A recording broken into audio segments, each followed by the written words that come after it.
नाज़रीन, अवामी न्यूज़ में ख़बरनि जो सिलसिलो जारी है। असीं तव्हांखे खिपरो खां ख़बर ॾींदा हलूं त खिपरो असिस्टेंट कमिश्नर खिपरो पारां ॾुकार सटियल करार ॾिनल अछड़े थर जे ॿिनि देहनि जे मारू माण्हुनि लाइ इमदादी कणक सेंटरनि जो इफ़्तिताह करे छॾियो आहे। हिन हवाले सां वधीक तफ़सील ॾिसूं था अवेस कुंबर जी हिन रिपोर्ट में।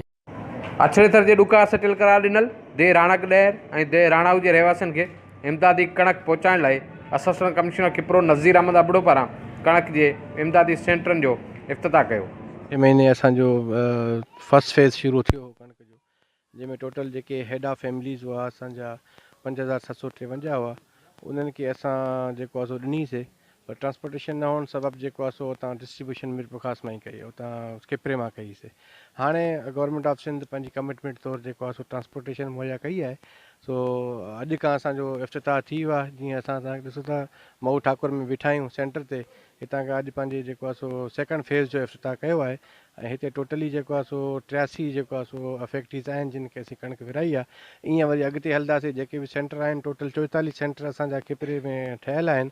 सो इनशाला असां उन्हनि खे घर ते पुॼाईंदासीं। ॾिनो हो त ओहिड़े हिसाब सां असांजो जीअं हिते कणक पहुती तीअं साईं जन बि गॾु असां सां आया ऐं असां बि हिते पहुची वियासीं। ऐं उनखे NIC जो नंबर ऐं लिस्ट असांखे नादरा जे तरफ़ां जारी थियल आहे।